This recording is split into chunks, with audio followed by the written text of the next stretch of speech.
toutes et bonjour à tous. Déjà merci pour ceux qui viennent à peine de se connecter. Merci déjà pour commencer par partager le live. Merci de bien vouloir partager le live. Voilà, vous savez comment on partage le live. Vous partagez sur WhatsApp, Facebook, vos pages, ce que vous voulez, pour ceux qui veulent partager. Donc déjà avant de commencer, il faudrait déjà me dire si le son est bon, hein. C'est très important de me dire si le son est bon. Merci de bien vouloir me prévenir si le son est bon. Donc bonjour et bonsoir à tout le monde, hein. Je ne vais pas citer les noms, vous êtes tellement nombreux. Alors Corinne, Magnificence, Linda et j'en passe. Vous êtes tellement nombreux, hein. Dohan, hein. Bonsoir à tout le monde. Donc merci de bien vouloir commencer déjà par partager le live. Merci. Alors, aujourd'hui c'est un jour assez particulier et c'est un live assez particulier aussi. Il sera comme les lives de tous les jours, mais il va commencer d'une manière assez particulière. Déjà j'aimerais déjà vous demander de bien vouloir m'excuser, hein. Je vais demander déjà de m'excuser. Je tiens aussi à rappeler aux gens que je ne veux pas de clash, mais je vais dire quelque chose concernant Arafat.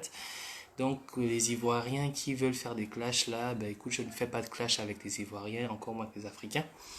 Je suis activiste gabonais et je me consacre entièrement pour la libération de mon pays et par le biais aussi de la libération du peuple africain.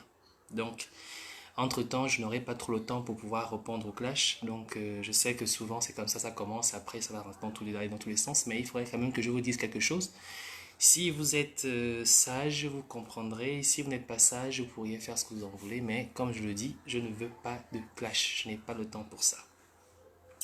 Alors, Arafat, c'était, tout le monde connaît. Je n'ai rien à dire sur Arafat. Vous connaissez tout ce qui était Arafat.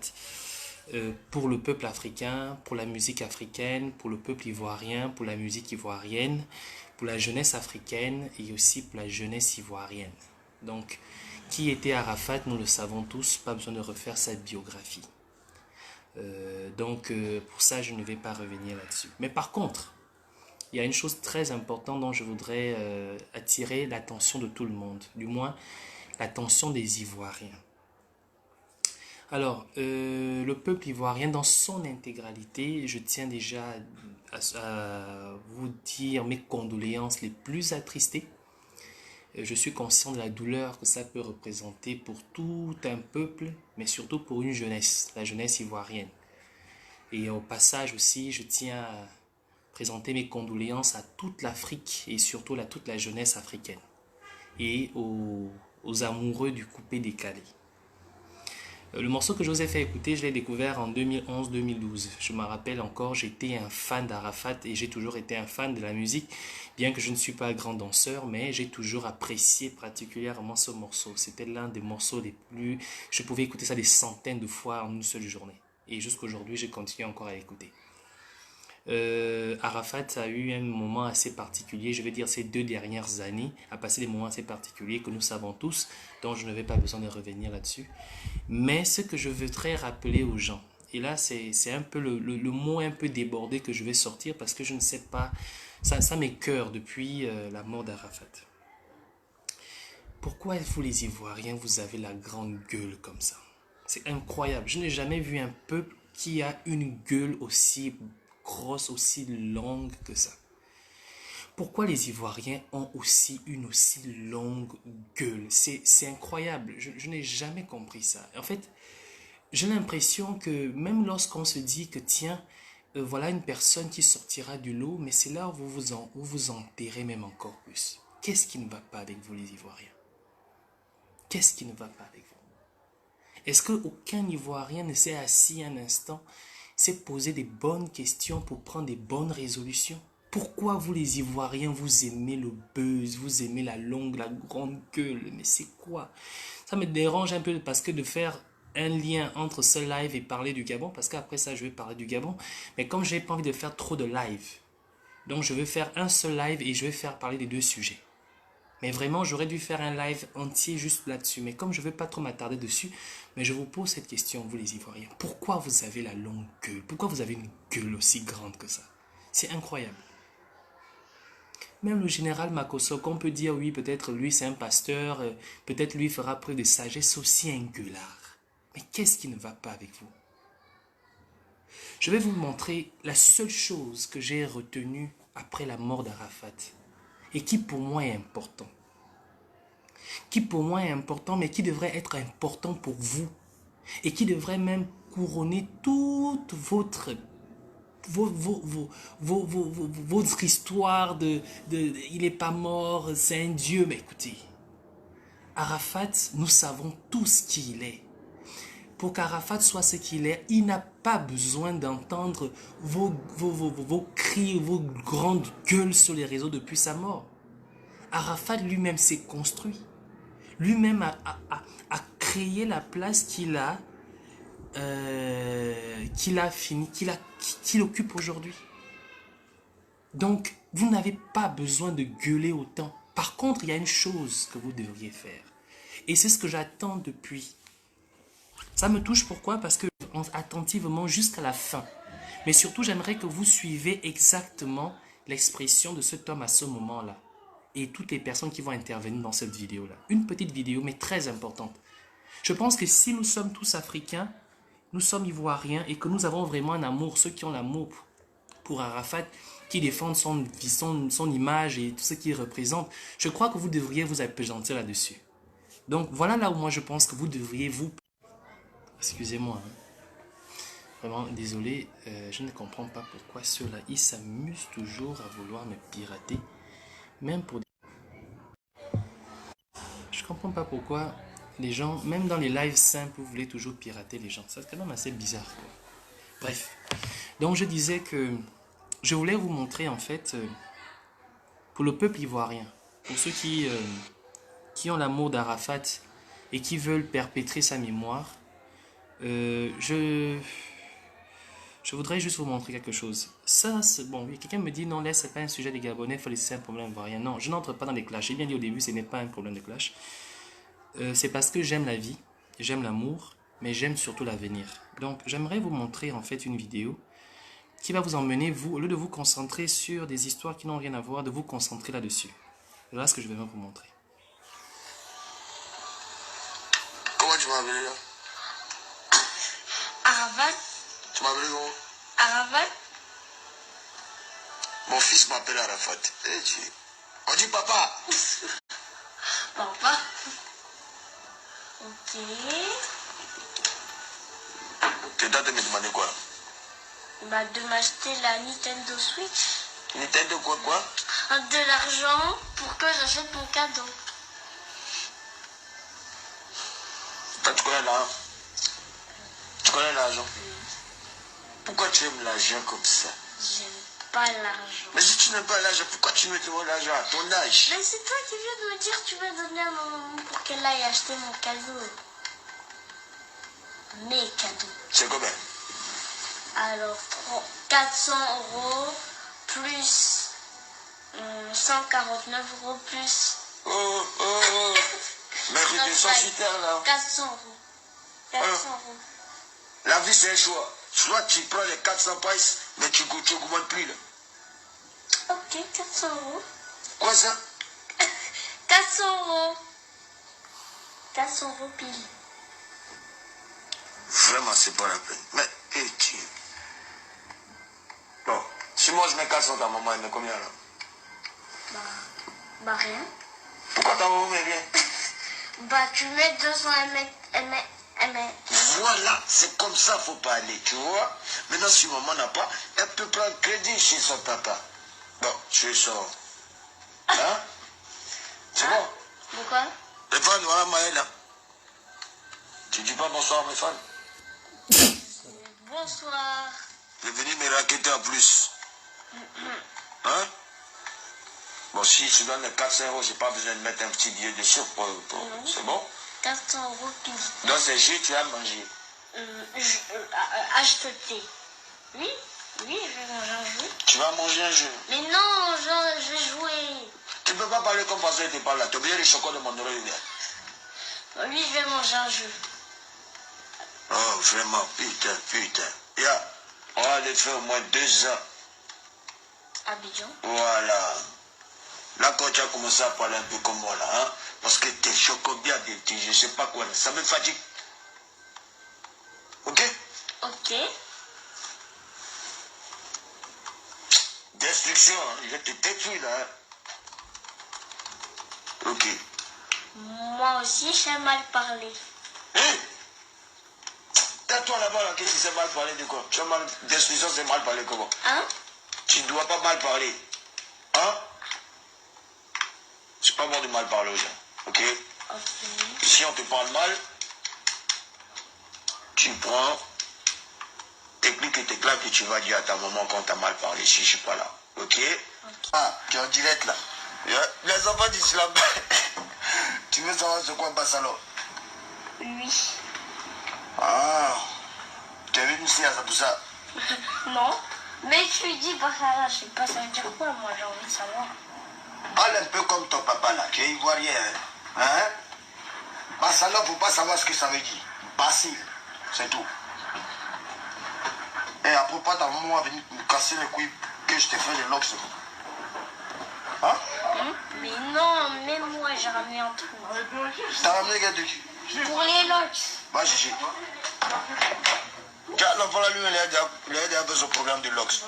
Voilà, je sais ce que t'as fait. Ta maman l'a vu ou elle l'a pas vu? T'as pas pu que je me mette comme ça. Ta maman a vu ça ou elle a pas vu que t'avais des trucs de locks? Bon, les fans, c'est ça, hein?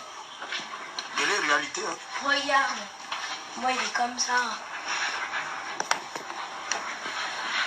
Adore. Lui-même l'a ramené pour lui. Regarde, mon soeur. Ah ouais? Ils vont accepter ça à l'école? Mais non. Donc t'as envie d'avoir des locks? Mais non. Quand je suis allée me coiffer, j'avais ça comme coiffure. Mais après, Si j'ai tu tournes mouillé. pas chaque jour aussi, ça peut pas devenir comme pour moi. Non, c'est parce que j'ai mouillé. Après, je suis partie en colonie, je pouvais pas, j'avais pas. Quand je suis revenue, Moi, on m'a jamais envoyé en colonie de vacances. Basile. mais est-ce que c'est de ma faute? C'est pas ta faute. Mais est-ce que c'est ma faute aussi? Bien. Tu sais que le 21 mai... Voilà exactement ce que je voulais vous montrer. J'aimerais que vous nous savons déjà qui il était, Arafat, mais j'ai l'impression que vous avez oublié qu'il était père, qu'il avait 2 enfants, à ma connaissance, et vous oubliez aussi qu'il laisse derrière lui 2 enfants, et il laisse derrière lui une mère, il laisse derrière lui des sœurs. Donc,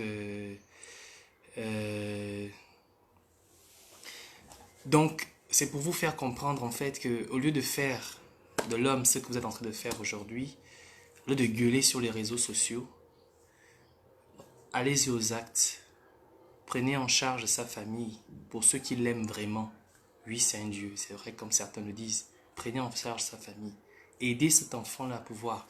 Pour ceux qui critiquent qu'il n'était pas une bonne personne, qu'il était mal élevé, mal éduqué, prenez en charge, offrez une meilleure éducation à ces enfants. D'accord?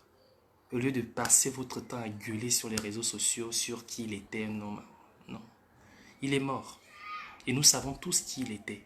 Lui-même, il a conçu, il a construit son nom. Lui-même, il a bâti qui il est. Ce n'est pas quelqu'un qui a fait ça. C'est lui-même.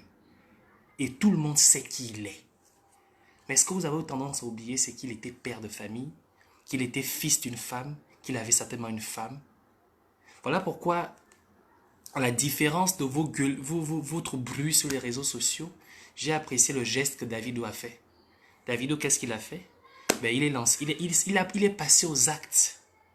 Il n'a pas fait des lives à longueur de journée à gueuler, c'est un Dieu, non. Il est passé aux actes. Il a pris en charge la famille de Arafat. Vous êtes nombreux, des milliardaires, des millionnaires, des artistes, des ceci. Aucun d'entre vous n'est passé à l'acte en disant que bon, ok, il n'est plus là, il a laissé un enfant, il a laissé des enfants. Comment on peut éviter que ces enfants se retrouvent dans la rue? Non, c'est qui doit organiser les funérailles. Arafat, c'était un dieu. Vous rendez même la gloire de l'homme ridicule, à la limite. Mais bon, Comme je disais, je voudrais vraiment pas de clash avec vous. Je ne veux pas de clash avec vous. Je vous demande juste de vous ressaisir. C'est le plus important. Alors, une fois que c'est dit, maintenant on va passer aux choses de chez nous. D'accord? Ça, c'est la partie où nous, on se connaît. C'est la partie là où nous, on fait les choses à notre façon, à notre manière. Alors, on va faire de l'analyse. Il y a des événements qui se sont produits récemment au Gabon. Des événements qui méritent à ce qu'on débatte dessus, qu'on échange dessus. Par conséquent, ceux qui veulent écouter les affaires du Gabon, partagez déjà le live, partagez-le. Alors, premièrement, il y a eu un événement qui m'a beaucoup marqué. C'est ce qui me pousse à faire ce live. Il y a la fameuse histoire de Gabon 9 provinces. Gabon 9 provinces, c'est bien. Non, je veux dire, la fête de culture au Gabon, c'est bien. D'accord? Parce que ça nous concerne. La fête de la culture, c'est la culture gabonaise. C'est tout à fait normal qu'on la fête. C'est bien. D'accord? La fête de l'indépendance, c'est bien. Parce que, même si nous ne sommes pas réellement indépendants, mais c'est quand même la fête de l'indépendance. À ce moment-là, nous honorons le drapeau gabonais. Ça, c'est important. Donc, la fête de la culture, l'indépendance, c'est pour les Gabonais. Ce n'est pas la fête des bongos. Ce n'est pas la fête de Sylvia. Ce n'est pas la fête de la Brice la Cruche. C'est pour les Gabonais. C'est notre fête à nous. Donc, personne ne peut s'octroyer le droit en disant que c'est grâce à moi que vous fêtez ceci. Non. Personne. Mais néanmoins, il faut quand même qu'on parle des choses qui sont honnêtes et sincères. Notre pays, par des journaux internationaux, d'accord, est défini comme le pays où l'insalubrité a atteint le paroxysme. D'accord? Nous avons vu le gouvernement gabonais décrier une forme de boycott de la part d'Averda qui a refusé de ramasser les poubelles dans Libreville. Le gouvernement a crié au boycott. Le gouvernement a crié au boycott. D'accord? Parce que ça devient intéressant. C'est là où moi je me suis dit, à un moment donné, j'ai essayé de faire une analyse par l'absurde, d'accord? C'est-à-dire une analyse par l'absurde. Je me suis dit, supposons que la cruche était la personne qu'il faut pour le Gabon. Imaginons que la cruche, en fait, c'est celui qu'il nous faut. On suppose que la cruche est la bonne personne. Raisonnement par l'absurde. Et là, je me suis très vite rendu compte que mon raisonnement était vraiment absurde. Parce que tu ne peux pas, après avoir pris une partie de l'argent qu'Ali Bongo a volé, d'accord, que Sylvia a mis à ta disposition, et après avoir pris en otage la CNAM GS, dans laquelle tu te sers, la caisse la CNAM GS dans laquelle tu te sers, pour distribuer les 50 000 francs gabonais, d'accord? Après avoir fait tout ça, et tu prétends dire que tu veux prendre le pouvoir. Tu prétends être le candidat. En fait, ça dit que, je vais même raisonner par l'absurde encore en disant, supposons que la cruche veuille prendre le pouvoir. D'accord?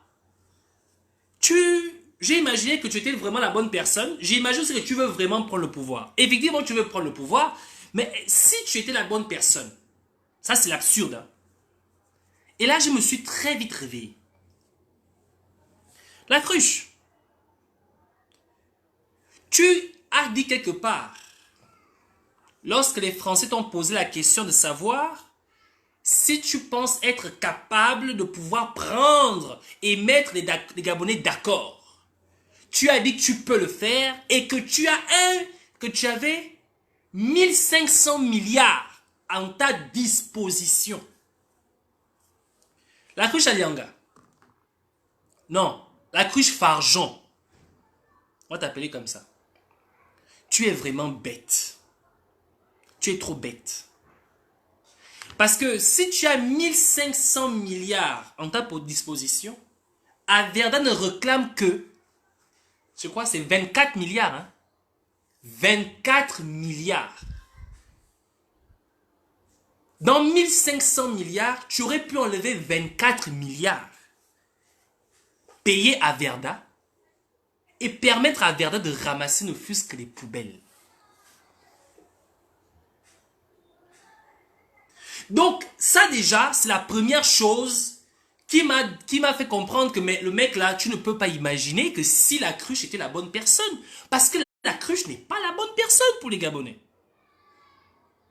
Parce que si vous êtes incapable de gérer même la chose la plus inerte qui soit, si tu es incapable de pouvoir gérer la chose la plus inerte qui soit, donc les Gabonais, non, dans les ordures, hein, pas les Gabonais, les ordures, comment penses-tu pouvoir gérer les Gabonais? Les poubelles ne courent pas, les poubelles ne se soignent pas, les poubelles ne vont pas à l'école, les poubelles n'exigent pas de salaire, les poubelles ne font absolument rien. Tu es incapable de pouvoir gérer, même pas du Gabon, hein, les poubelles de Libreville. Comment penses-tu pouvoir gérer les Gabonais? Moi, c'est la question que je me suis posée. Comment penses-tu pouvoir gérer les Gabonais? Tu es incapable de ramasser les ordures. Tu prétends avoir 1500 milliards en ta disposition, mais tu es incapable de ramasser les ordures. La cruche. Tu roules en Rolls-Royce décapotable dans les rues de Libreville et tu passes à côté des poubelles. En fait, ça prouve à suffisance combien de fois tu es vraiment resté clochard. En partant de Marseille pour le Gabon, tu n'as pas changé de niveau. Tu es resté un véritable clochard. Lorsque tu traînes à Libreville dans les rues et les poubelles, c'est la Rolls-Royce. C'est une voiture qu'on ne voit pas sale, qu'on ne trouve pas cassée. Non, c'est une voiture qui roule que sur... Poubelle là, c'est à côté. Tu es incapable de ramasser les ordures. Mais tu roules en Rolls-Royce décapotable, sans plaque d'immatriculation, à peine sorti du port, avec ta poupée à côté. Et tu penses que lorsque tu le fais, selon toi, tu te dis, je nargue les Gabonais, je montre que c'est moi la cruche. Parce que dans ta tête, en fait, tu n'es jamais sorti de tes poubelles de Marseille. Tu restes un sale clochard marseillais et un fils de pute, oui, un fils de pute. Et je m'applique bien, un fils de pute. D'accord? C'est ce que tu es resté en fait. Un sale fils de pute. Parce que tu mérites une pute. Je n'ai pas besoin de cacher cela, c'est une réalité. Quand tu roules en Rolls-Royce dans des poubelles, c'est que tu restes un véritable clochard et un vrai fils de pute. Ça ne change rien en fait de ta réalité. Mais bon, c'est pas grave. Tu as refusé de ramasser les poubelles, mais ce que tu as trouvé d'intelligent à faire, c'est de faire danser les Gabonais. Là encore, je me réveille d'une douche froide. Et là, je prends encore conscience que non. Mon raisonnement, si la cruche était une bonne personne, était un raisonnement vraiment absurde. Tu es incapable de ramasser les poubelles, mais l'argent qui aurait pu permettre de ramasser les poubelles, tu le prends pour faire danser les Gabonais dans les ordures. Pourquoi? Parce que tu es en processus de pré-campagne. Tu as besoin de distraire les Gabonais, tu as besoin d'éloigner les gens de la réalité, mais les Gabonais ne peuvent ne pas aller se distraire. Et là, je vais revenir là-dessus. Vous savez, au Gabon, quand tu rentres du travail, pour te détendre, tu n'as que la bière. En week-end, quand tu ne travailles pas, pour te détendre, tu n'as que la bière. Et tu n'as que, comment tu appelles ça? La boîte de nuit pour finir dans un motel. Les Gabonais n'ont pas de parc pour pouvoir aller marcher. Les Gabonais n'ont pas de sport, de compétition de sport pour pouvoir travailler la discipline. Il n'y a plus de salle de cinéma pour aller au cinéma. Il n'y a plus rien de tout cela. Tout ce qui nous reste, c'est de bouger les fesses, c'est boire le vin. Tu conditionnes ce peuple à se contenter de la distraction pour essayer d'évacuer le stress. Donc on ne peut pas, je dis bien, on ne peut pas demander à des gens qui vivent 24 heures sur 24 dans le stress de ne pas profiter de s'évader en allant regarder un concert. Ils sont obligés. Je vous assure que vous pouvez tout faire. Vous faites un concert au Gabon, les Gabonais viendront malgré la faim. Pourquoi? Parce qu'ils n'ont pas d'autres moyens pour pouvoir évacuer. Moi-même qui suis ici en Turquie, lorsque je veux évacuer, je cherche des parcs. Je vais au parc, je vais au cinéma, je veux faire un peu de sport, je me remets à jouer au basket, je sais pas, je fais n'importe... En fait, ou encore je vais au tatami, je m'en vais cogner là-bas parce que j'adore ça, cogner. Mais c'est la seule chose. Ça, ce sont des choses que tu peux faire. Là, désormais, d'ici peut-être la semaine prochaine ou la semaine prochaine, je vais commencer à aller au centre de tir. Oui, j'ai trouvé un centre de tir quelque part à Istanbul. J'irai souvent au centre de tir. C'est pour évacuer. Nous, on n'a rien de tout ça. Tout ce qu'on a, c'est quoi? C'est ça. C'est la musique. C'est ça. On n'a rien. Et ça arrive pas tous les jours. Ça arrive à des moments bien précis. Ça n'arrive pas tous les jours. Donc, quand une personne fait une année entière à aller au travail où il ne touche pas de salaire, pendant qu'il ne sait plus comment pouvoir scolariser ses enfants, encore moins comment ils peuvent faire pour nourrir ses enfants, qu'est-ce qu'il fait? Qu'est-ce qu'il fait? Il n'a que la bière. Ou lorsqu'on lui dit que non, il y aura quand même un peu de musique quelque part, ils viendront par milliers parce que c'est le seul moyen, ce sont des êtres humains. Dans la diaspora, il y a plein d'activistes ici que je connais qui sont allés en vacances, ils sont à la plage, ils essaient de profiter du beau temps. Parce qu'après c'est l'hiver. Pourquoi vous le faites? C'est parce que vous avez besoin de ça. Mais eux, ils n'ont même pas ces obligations. Ils n'ont même pas cette possibilité. La plage nationale Léon-Bas, c'est devenu le lieu de PD. On fait comment? Tu vas aller balader ton fils qui va voir à distance comment des hommes sont en train de s'enfiler? Non! Tu ne peux pas laisser ton enfant aller marcher à la plage parce qu'il va se faire enlever. Qu'est-ce qu'on fait? Vous ne pouvez pas. Le Gabon, c'est de la prostitution à tous les niveaux. Qu'est-ce que tu fais pour pouvoir évacuer? Là est la véritable question. Donc, ils n'ont pas d'autre choix que d'aller dans des lieux comme ça. Et ça, le pouvoir l'a compris. Ils sont privés de leur salaire. Ils sont privés parce qu'ils n'ont pas la possibilité de pouvoir évacuer. Parce que quand tu évacues, et à ce moment-là, tes idées reviennent en toi. Et tu arrives à ce moment-là à t'organiser. Comment voulez-vous que ce peuple puisse s'organiser s'il n'y a pas cette possibilité? On ne peut pas les en vouloir. Moi, honnêtement, au début, j'avais voulu craquer, mais après, je me suis dit, mais non, on ne peut pas les en vouloir.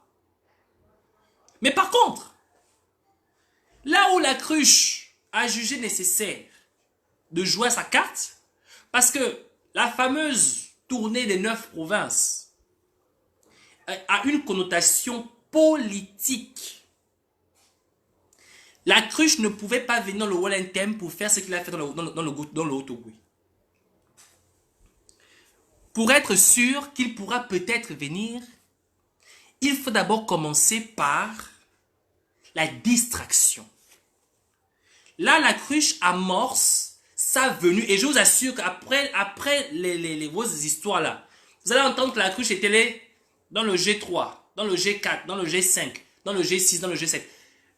Le tour des 9 provinces a pour objectif de distraire les Gabonais, de les emmener à passer à autre chose avant de pouvoir permettre à ce que les hommes de la cruche ou à la cruche lui-même viennent faire son passage et faire sa campagne. Vous comprenez? Tout l'argent qui a été pompé dans le Gabon 9 provinces aurait pu servir pour ramasser les ordures dans les 9 provinces. Les Gabonais auraient échappé aux maladies.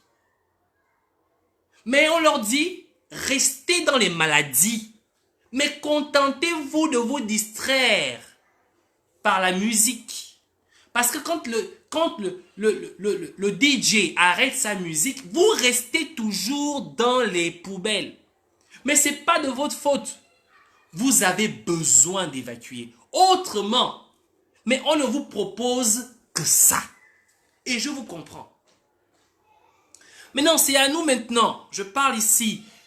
Oui, j'aurais appris que la coalition travaille. J'ai suivi un live sur Malcolm Dumapan de Fefe Onanga qui parlait du travail de la coalition, de ce que la coalition fait, que Jean Ping aurait été reçu à l'ambassade de France. Dernièrement, j'ai lu que Le Brillant est arrivé rencontrer Jean Ping, qu'il y a des choses qui se font. Bientôt, Jean Ping va prendre le pouvoir, ceci et cela. Ok, c'est une bonne chose.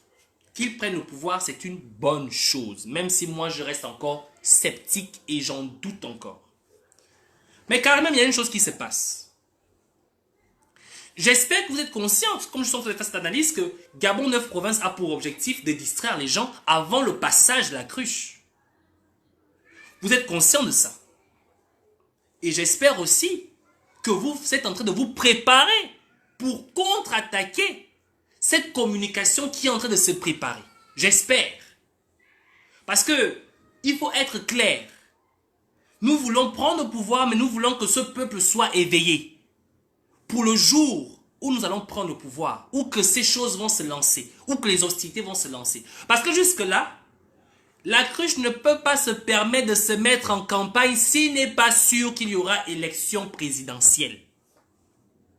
Le PDG ne peut pas se mettre en campagne s'ils ne sont pas sûrs qu'il y aura élection présidentielle. Le Brillant aurait rencontré Jean Ping. Je ne pense pas que ce serait pour lui dire que nous allons prendre le pouvoir de force et te le remettre pendant que la cruche se met en campagne, le PDG se met en campagne. Si le PDG se met en campagne, c'est que la France prévoit une élection anticipée. Donc, par conséquent, le PDG n'ira pas aux élections pendant que l'opposition sera en train d'être offert dans un plateau le pouvoir. Ça, c'est faux. Ça, c'est faux.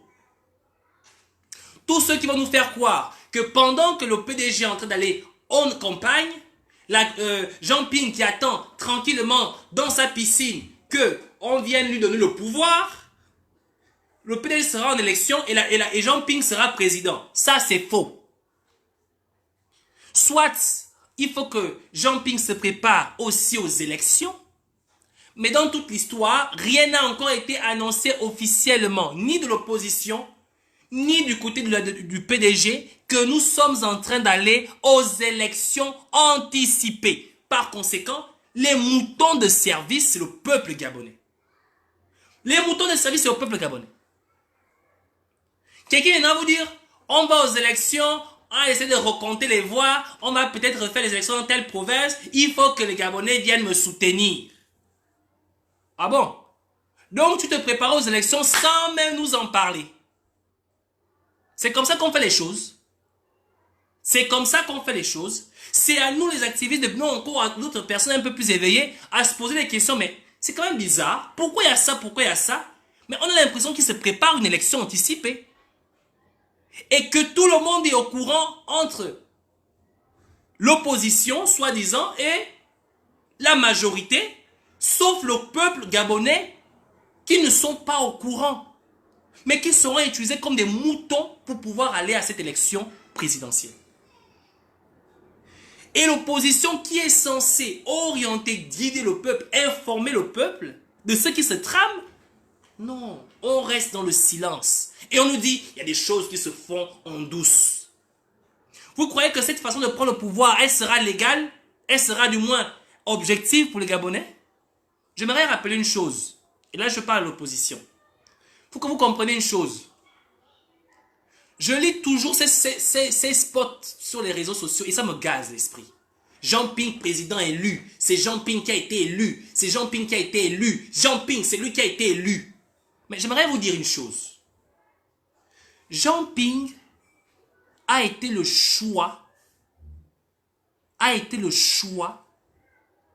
d'un consensus appelé candidature unique de l'opposition.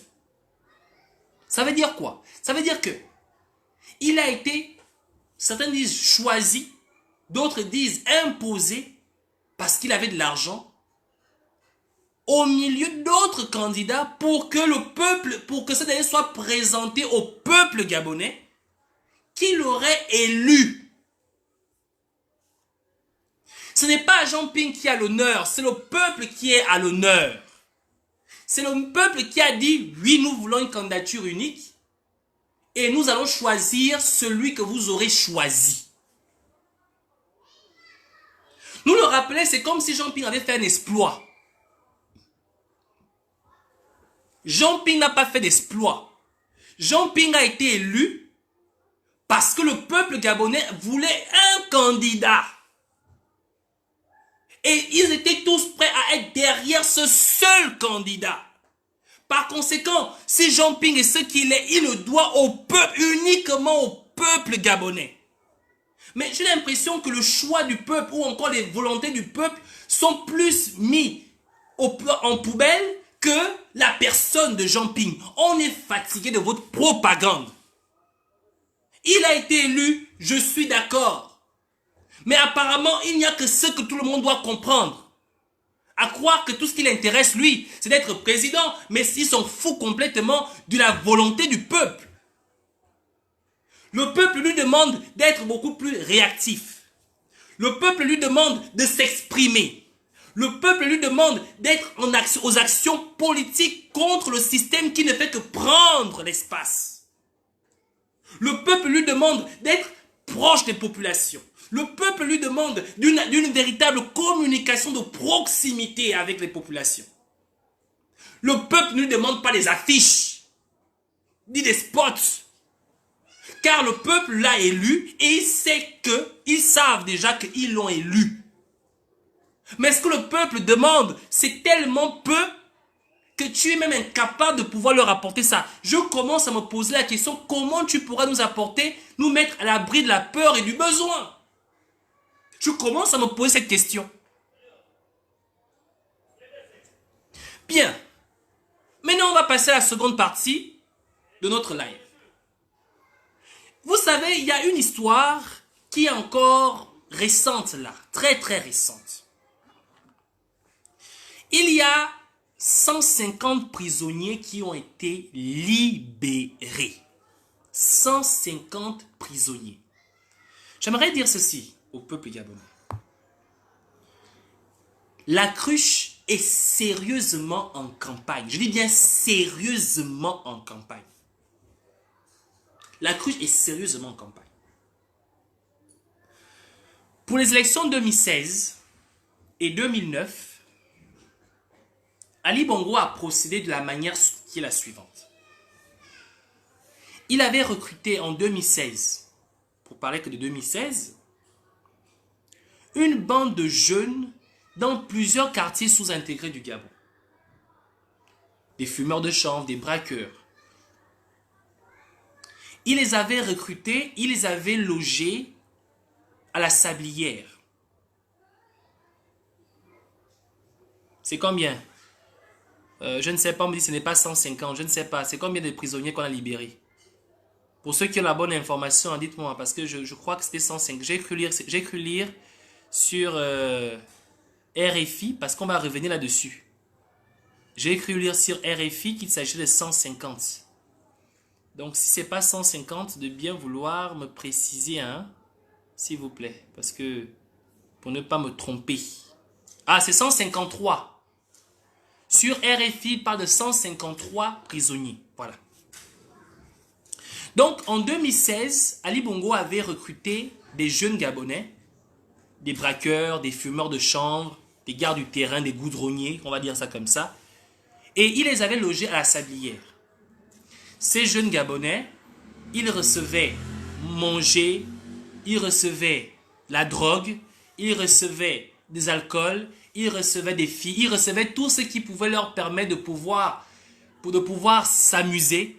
En contrepartie, ces gars, ils ramassaient les corps, ces gars, ils infiltraient les cellules de l'opposition, ces gars, ils servaient d'indices dans les quartiers aux mercenaires qui venaient tirer sur les personnes les plus virulentes dans la lutte au cours de la période post-électorale.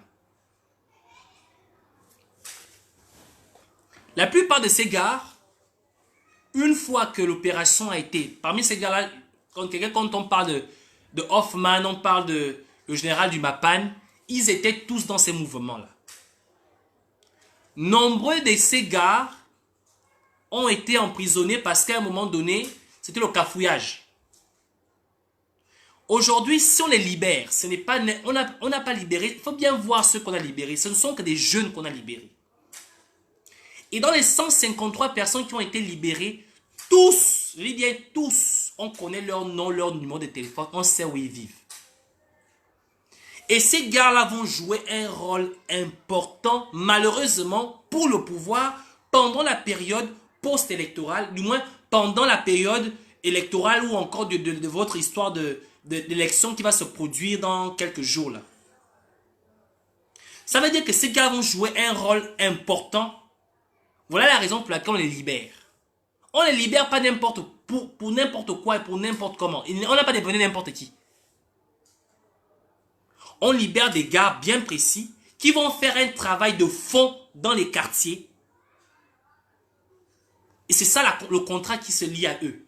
Bon les gars, on va vous libérer. Vous allez dans les quartiers, vous allez faire un travail de fond. On vous libère pour faire ce travail-là. Vous aurez besoin d'argent, on va vous donner de l'argent. Vous partez de la prison, vous allez faire ce travail, vous êtes déjà redevable au système. Le même système qui vous a mis en prison. Parce que nombreux parmi eux, de ces jeunes-là, nombreux parmi eux sont ceux-là qui ont été pris pendant la période post-électorale. Nombreux de ces jeunes-là ont été ramassés pendant la période post-électorale. On va leur faire croire que non, voilà, l'opposition n'a rien fait pour vous. Ils vous ont oublié. La preuve en est qu'aujourd'hui, si vous êtes libérés, c'est parce que nous, on vous aime. Par conséquent, on vous envoie dans les quartiers, vous aurez besoin de l'argent, on vous donnera de l'argent, vous aurez besoin de quoi que ce soit, on vous donnera tout ce qu'il vous faut, mais vous allez faire un travail très précis. Donc, ça veut dire quoi? Ça veut tout simplement dire déjà que il y a une stratégie très bien ficelée qui vise à emmener une communication de proximité dans les quartiers. Chose que l'opposition est incapable de faire. La CRUS ne libère pas pour... Il sait ce qu'il fait. Mais non, il y a une chose assez importante encore qu'il faut rappeler. Nombreux parmi nous ont vu la lettre officielle qui annonçait cette libération. Et cette lettre était signée et la décision prise a été prise par le ministre de l'Intérieur ou encore le ministre de la Justice. C'est ça qui était écrit sur la lettre. Depuis les indépendances, la grâce présidentielle a été la seule qui a libéré les prisonniers au Gabon. Seule la grâce présidentielle. Est-ce que vous comprenez? Mais paradoxalement, pour ce cas, plus que la présidence n'existe plus, mais eux, ils ont souvent cette tendance à l'oublier. Que nous devrions continuer à faire semblant pour faire croire aux gens que aujourd'hui, plus que la présidence n'existe plus, tout le monde peut s'octroyer le droit de pouvoir prendre des décisions comme il veut. Parce qu'on est à la quête de reconnaissance. C'est maintenant Anissé Moumou Mouyakou qui est le président de la République qui accorde des grâces présidentielles pour la libération des prisonniers. Ils ont oublié qu'ils auraient dû mettre par décret de la présidence de la République. C'est le ministre de la Justice qui libère les prisonniers. Mais ce qui m'a choqué, ce n'était pas ça. Même pas choqué. Ce qui m'a amené à comprendre définitivement que c'est vraiment un vrai problème de... C'est la preuve que le pouvoir au Gabon est dans la rue. Je vais vous montrer ce qui m'a vraiment amené à comprendre ça encore. C'est ceci.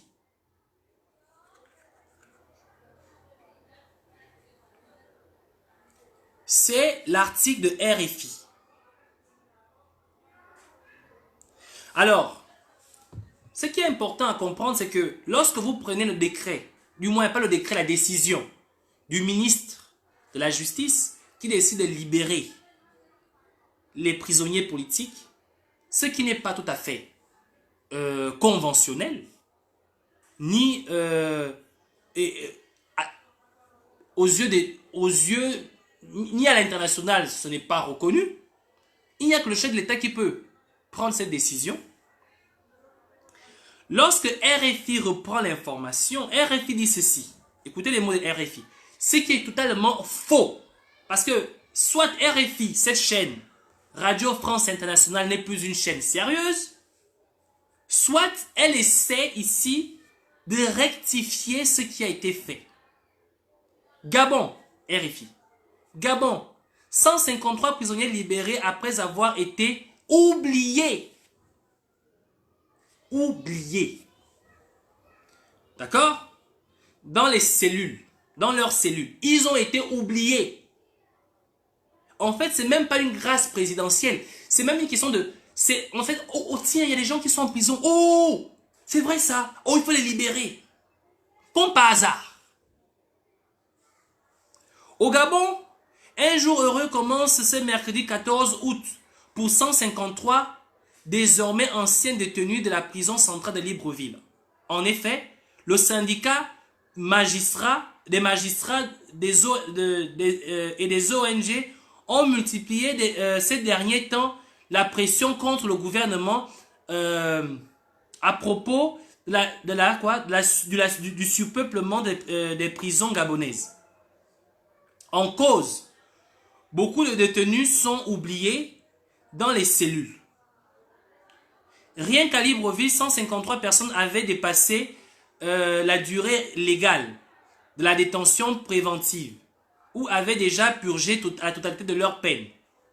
Là, ça devient intéressant, c'est quand il dit Ali Bongo a décidé de libérer immédiatement et ils sont tous sortis le mercredi 13 août 2019. Mais nous savons tous que la note qui sort des prisonniers est une note ministérielle. Ce n'est même pas un décret. Ce n'est pas un décret. Ce n'est pas un décret. La note là, elle est sur les réseaux sociaux. Ce n'est pas un décret, c'est une note ministérielle. Et là, on nous parle d'Ali Bongo qui a décidé. Donc, c'est Ali Bongo qui a décidé. Donc, c'était un décret présidentiel. Ce décret présidentiel n'existe nulle part. Nulle part. Donc, c'est pour vous dire ceci. Radio France Internationale, en publiant cet article, en fait, qu'est-ce qu'ils essaient de faire? Ils essaient de rendre à César ce qui est à César. Parce que seul le décret présidentiel peut libérer des prisonniers. Mais, officiellement au Gabon, dans une intention de reconnaissance individuelle de la part de la cruche à travers Anissé Moumouyakou, il est question de dire que c'est moi, Anissé Moumouyakou, qui a décidé de vous libérer. Crois-tu qu'Anissé Moumouyakou peut libérer les prisonniers quand Ali Bongo est en vie et qu'il peut prendre des décisions? Non. Donc, ici, les gens se fourvoient. Il y a un esprit, un excès de zèle qui ne dit pas son nom. Et ce qui explique aujourd'hui toutes ces différentes choses que vous, irrégularités, on va dire ça comme ça, que l'on constate un peu au niveau de notre pays aujourd'hui. Maintenant, je vais terminer sur la quatrième partie et la dernière partie qui sera un mot très simple. Je vais m'adresser au peuple fan. Je vais m'adresser au peuple fan. Quand je vais m'adresser au peuple fan, ce n'est pas parce que je estime que les autres peuples du Gabon ne sont pas, les autres ethnies du Gabon ne sont pas importantes. Il faut nuance. Parce que à chaque fois, les gens veulent toujours me taxer de tribaliste et j'en ai marre de ça. Je vais m'adresser au peuple fan pour une raison simple. Vendredi, la fameuse caravane sera du côté du nord du Gabon. Du Wellington. Donc certainement à Oyem. J'aurais aimé parler enfant. Malheureusement, après avoir appris le turc par la méthode d'immersion, cette méthode a fait en sorte que je puisse plus vraiment avoir la capacité de m'exprimer de manière couramment enfant. C'est la raison pour laquelle je vais parler en français. Même déjà en français, vous avez remarqué que j'ai beaucoup de difficultés. Je vais dire ceci au peuple fan. J'ai discuté avec certains notables fans, certains hommes du Nord, des notables, des gens qui ont un grand pouvoir au niveau du Nord, avec qui j'ai eu échangé depuis un certain nombre de temps.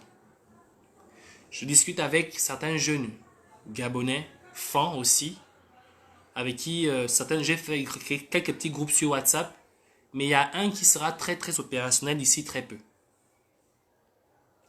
Selon ce que me disent les notables, des gens qui vivent au Gabon, c'est que le Nord a décidé de vivre en ne tenant plus compte de Libreville. Les gens du Nord, ils vivent sans tenir compte de Libreville.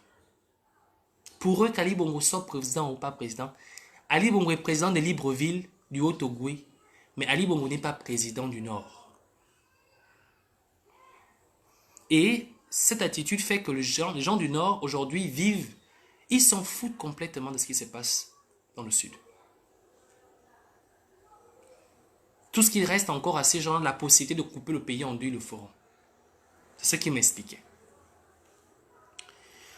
C'est une bonne et une mauvaise chose. C'est une bonne chose dans le sens où on méprise complètement le pouvoir des Bongo. C'est une mauvaise chose dans le sens où le Gabon, c'est 9 provinces.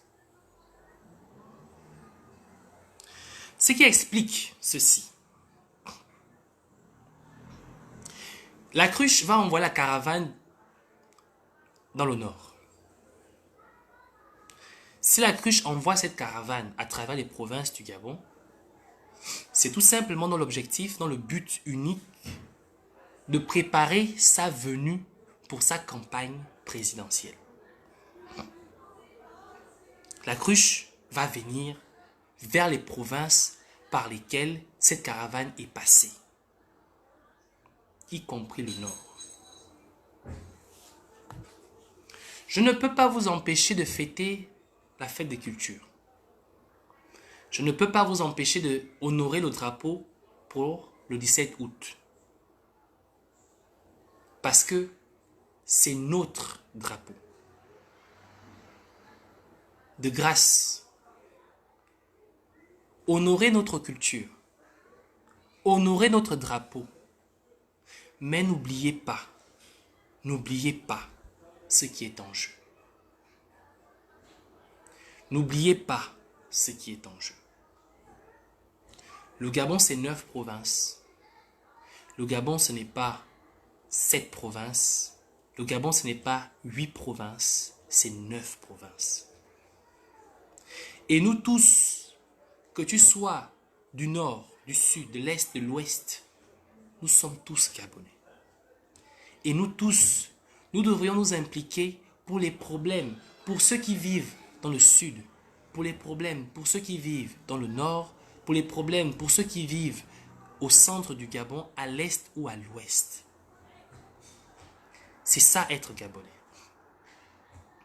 Aujourd'hui, je comprends parce que certains m'ont dit, parfait, tu ne sais pas ce qu'on a donné. Parce que vous vous rappelez, j'avais fait un live où j'avais fait l'appel aux fonds. J'ai discuté avec des notables. Certains notables sont venus me parler. Parfait, nous avons donné nos enfants. Parfait, plus de Gabonais font. Plus des enfants du Nord ont donné leur vie. Plus des enfants du Nord se retrouvent en prison. Plus des enfants du Nord ont toujours donné leur vie pour l'histoire du Gabon. Et à la fin, c'est nous qui sommes toujours mis dans les réseaux sociaux comme étant des tribalistes, ceux qui on reçoit toutes sortes d'attaques. Aujourd'hui, on nous dit même déjà le fameux slogan « tout sauf faim ». Mais c'est toujours nous qui donnons plus. Jean Ping a été élu parce que il n'y a pas plus grande communauté au Gabon qui a voté Jean Ping que la communauté du Nord. Mais aujourd'hui, quand on parle de Ping, on a l'impression qu'il n'y a que les Pongouais qui ont fait de Jean Ping un président. Alors que nous savons tous que majoritairement ce sont des fans qui ont voté Ping. Lorsqu'on fait le décompte des morts, majoritairement ils sont fans. Lorsqu'on fait le décompte des prisonniers, majoritairement ils sont fans. Mais aujourd'hui, à chaque fois, quand il y a quelque chose, même le mot Obangam, parce que ça c'est l'expression du monsieur, même le mot Obangam est perçu maintenant comme un acte de tribalisme. Alors que ça n'a absolument rien à voir. Nous avons décidé de vivre dans notre province comme si c'était un pays à part. C'est ce que le monsieur, enfin ils étaient à deux, m'ont expliqué. Et ça c'est très grave. Parce que je crois que le vote ethnique n'a pas eu lieu en 2016. Parce que si le vote avait été ethnique, Jean Ping ne devrait pas se réclamer président de la République.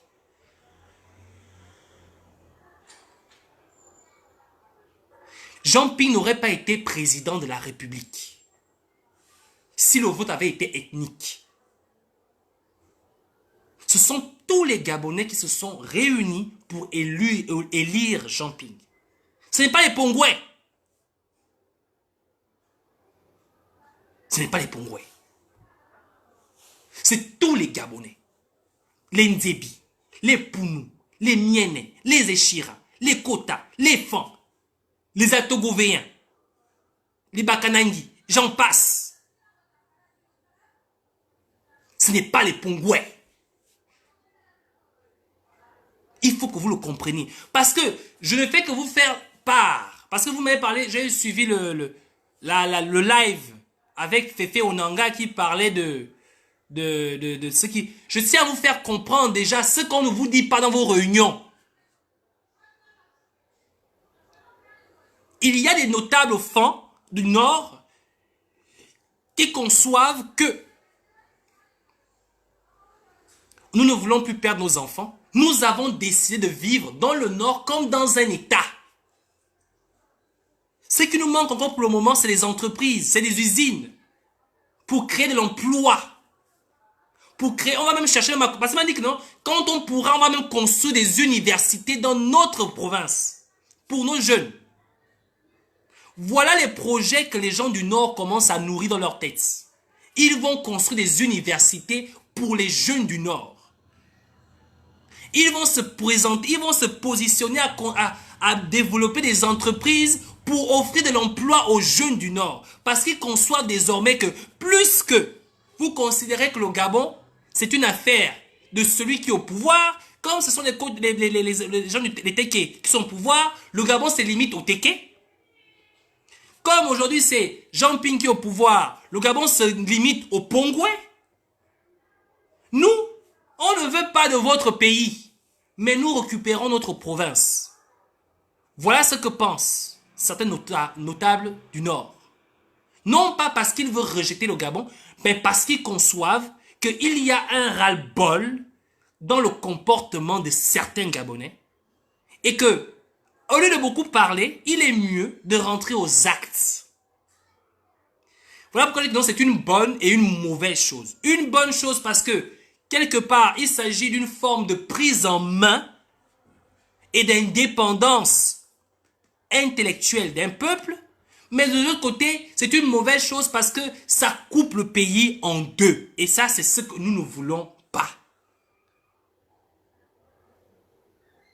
Voilà ce que je tenais à dire pour la 3e ou la 4e partie de mon live. Il faut que vous compreniez cela. Pour ceux qui peuvent couper cette partie-là, vous la coupez, hein, vous coupez les parties, vous envoyez ça en WhatsApp, ou je m'en fous, je ne sais pas comment vous allez faire. Faites-le. Est-ce que vous comprenez? Donc, à un moment donné, il va falloir que nous nous ressaisissons tous. Ce pays-là, on ne le laissera jamais aux mains des bongos. Ça, jamais. Ça, je peux vous rassurer que ça, on ne le laissera jamais aux mains des bongos. Pour ça, vous pouvez en être sûr. Mais évitons ces comportements à stigmatiser les gens parce que vous ne comprenez pas la langue, l'ethnie, ou parce que vous vous sentez inférieur, ou parce que non. Il y a 3 grands groupes au Gabon. Il y a l'éléphant, il y a les Nzebi, il y a les Pounou. Ce sont les grands groupes. Mais ça ne veut pas pour autant dire que les autres ethnies n'existent pas. Non. Quand on parle de construire notre pays, on parle du Gabon un et indivisible. Voilà, c'est comme ça que j'ai parlé à ces notables. Je leur ai dit que le Gabon est un et un, il est indivisible. Je comprends votre réactivité, votre réaction, je comprends vos positionnements. Mais je crois que nous devrions être au-dessus de cela. J'aimerais voir ce Gabon où les gens du Nord vont dans le Sud pour construire des universités. J'aimerais voir ce Gabon où un homme du Sud quitte le Sud, vient au Nord et construit une université. J'aimerais voir ce Gabon où un homme de Port-Gentil quitte Port-Gentil dans le Goué-Vindo, construit une école. C'est ce Gabon-là que nous voulons construire. Nous ne voulons pas construire un Gabon où les gens du Nord diront que nous, on va seulement faire pour nous, le Nord, parce que non. Nous voulons un Gabon où le Nord se retrouve au Sud, le Sud se retrouve au Nord. L'Est se retrouve à l'Ouest et l'Ouest se retrouve à l'Est. C'est ce Gabon-là que nous voulons construire. Donc, les gars, s'il vous plaît, arrêtons avec la stigmatisation inutile. Nous avons tous perdu des parents. Que ce soit Nzebi, Pounou, Miene, Kota, Chira, Fan et j'en passe. Quand un Gabonais meurt, c'est le Gabon en intégralité qui en deuil. Il n'y a pas seulement les Gabonais Fan, il n'y a pas seulement les Gabonais Miene, il n'y a pas seulement les Gabonais Pounou, Nzebi. Non, tout Gabonais est Gabonais. Donc, nous avons la capacité de prendre le pouvoir parce que nous sommes unis. Parce que les Gabonais sont unis. Mais nous devrions nous préparer. Recevez votre droit de festoyer pour la culture. Festoyer pour le 17 août. Parce que je ne suis personne pour vous empêcher de le faire. Et je n'ai même pas le droit de le faire. Mais n'oubliez pas. Nous sommes à une période extrêmement sensible. Chacun d'entre nous doit rester sur ses gardes. Chacun d'entre nous doit rester sur ses gardes. Et c'est ça qui est plus important. Donc, encore merci pour ceux qui m'ont suivi. Merci d'avoir partagé ce live. C'était un peu l'analyse que je voulais faire avec vous et certaines choses que je voulais partager avec vous. Je vous demande de faire preuve de beaucoup de sagesse. Désolé si je suis un peu absent ces derniers temps. Je suis un peu absent parce que en fait, l'école va commencer dans bientôt. L'année prochaine, je soutiens. Donc, ce sera ma dernière année en tant qu'élève. Et une fois que j'aurai terminé, je crois que je vais d'abord faire un temps mort. Je ne vais pas faire la recherche, je vais d'abord m'arrêter. Parce que je suis l'aîné de ma famille, il faut que je m'occupe de mes petits frères. Donc, en même temps, il faut que je mette en place quelque chose, puisque résolument, il est vraisemblable que je ne rentrerai pas au Gabon maintenant, et donc il faut quand même s'occuper de la famille.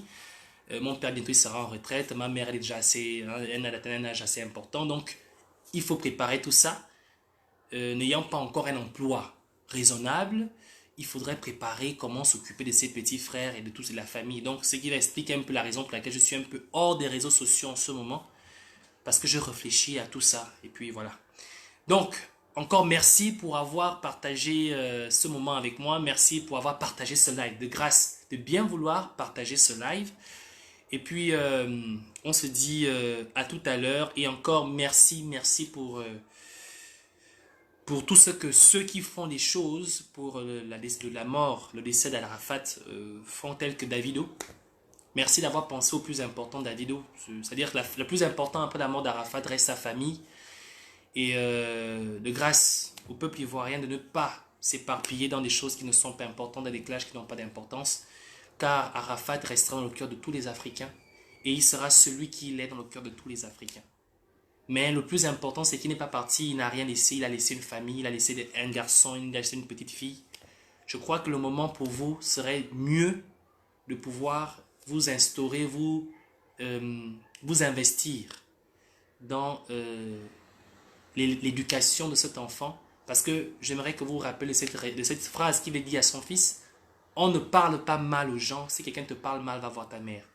Il avait ce sursaut de donner une bonne éducation à son fils. Et de maintenant qu'il n'est plus là, j'aimerais vraiment que vous vous invitiez à le faire. Au lieu de vous insulter, au lieu de vous clasher dans les réseaux sociaux, comme je suis un peu par-ci et par-là. Encore merci d'avoir suivi ce live. Alors pour se séparer, on se sépare avec ce morceau toujours que j'ai écouté au moins 100 fois par jour. Hein, 100 fois par jour à l'époque. Et puis voilà. Donc on va écouter ensemble ce morceau. Et puis on se dit au revoir.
Non, ça c'est pas la bonne version.